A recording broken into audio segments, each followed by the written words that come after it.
Assalamualaikum warahmatullahi wabarakatuh. Nama saya Sri Kania Dewiana. Saya akan memaparkan pemahaman saya tentang materi manajemen keuangan syariah yang berjudul Sistem dan Prosedur Prinsip Salam dan Istisna. Berikut penjelasan saya. Baik, yang pertama yaitu definisi by salam. Salam secara sederhana diartikan pembelian barang yang barangnya diserahkan di kemudian hari, sedangkan pembayarannya dilakukan pada saat itu juga. Aplikasi salam biasanya dalam pembiayaan sektor pertanian dan manufacturing. Salam diperbolehkan oleh Rasulullah dengan syarat yang harus dipenuhi. Manfaat salam yaitu untuk mensejahterakan petani-petani kecil. Diperbolehkan oleh Rasulullah dengan syarat yang harus dipenuhi. Tujuan utama dari salam yaitu memenuhi kebutuhan para petani kecil yang memerlukan modal untuk masa tanam dan untuk mencukupi kebutuhan keluarganya.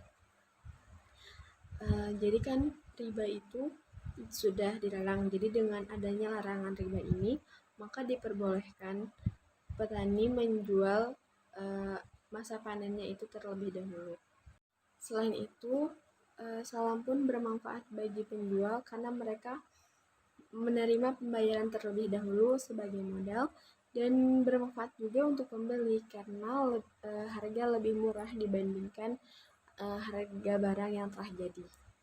Rukun dari salam ini ada 4. Yang pertama muslam atau pembeli, yang kedua muslam ilaih atau penjual, yang ketiga modal atau uang, yang keempat sigot atau ijab dan qabul. Selanjutnya ada ketentuan syarat dari salam meliputi yang pertama, pelaku itu harus cakap hukum atau dalam bahasa fikihnya itu mukhalaf. Yang kedua, adanya objek akad, dan yang ketiga adanya ijab dan qabul. Nah, dalam objek akad ini terdapat ketentuan syariah yang meliputi modal salam. Di antaranya yang pertama, modal salam harus jelas dan dapat diketahui. Yang kedua, modal salam itu harus berbentuk uang tunai.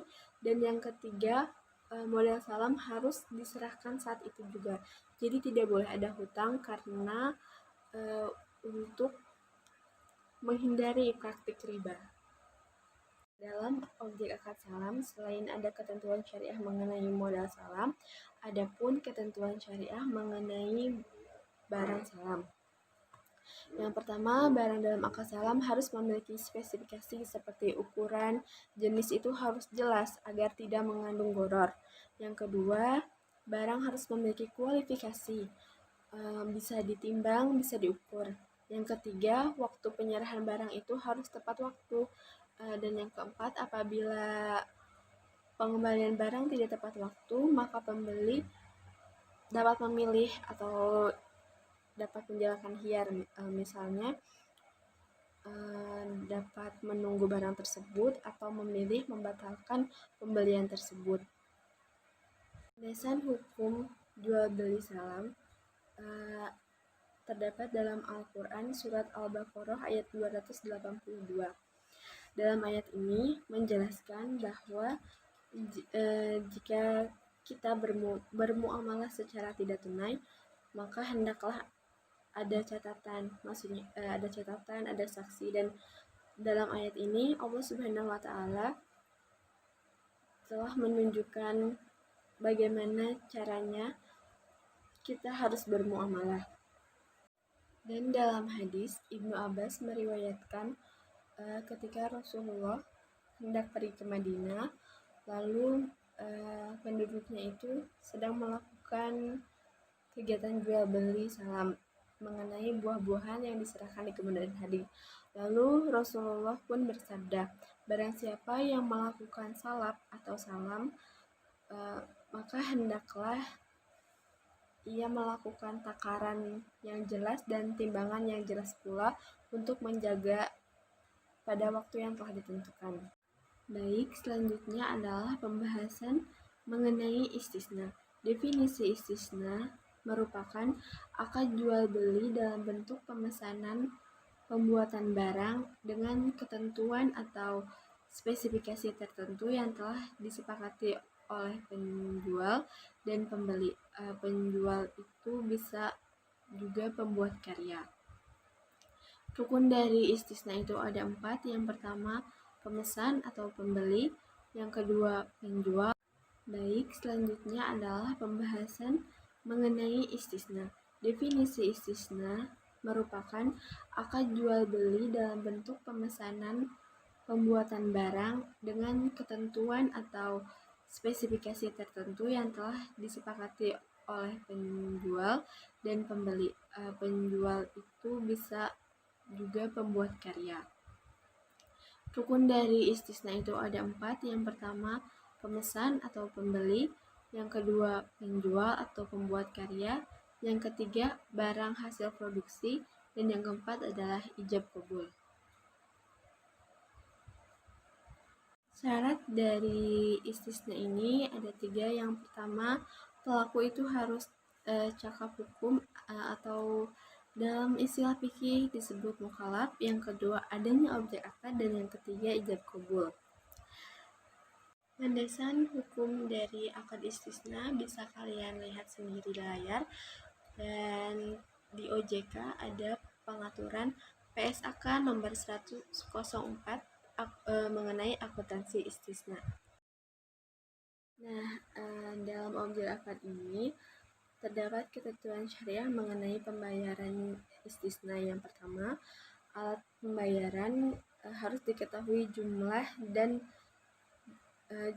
bentuknya, misalnya berupa uang, barang, atau manfaat. Yang kedua, harga yang telah ditentukan pada akad tidak boleh dirubah. Yang ketiga, pembayaran harus sesuai dengan yang telah disepakati. Dan yang keempat, pembayaran tidak boleh berupa utang. Nah, selain ketentuan syariah dari pembayaran, akad istisna pun memiliki ketentuan syariah dari barang. Yang pertama, barang harus jelas spesifikasinya, jenis, ukuran, mutu, agar tidak terjadi perselisihan. Yang kedua, waktu penyerahan barang itu harus tepat waktu. Yang ketiga, barang yang dipesan itu tidak boleh dijual sebelum diserahkan pada pembelinya. Yang keempat, jika terjadi cacat, maka pembeli memiliki hak khiar, memilih membatalkan atau menunggu memperbaiki barang itu.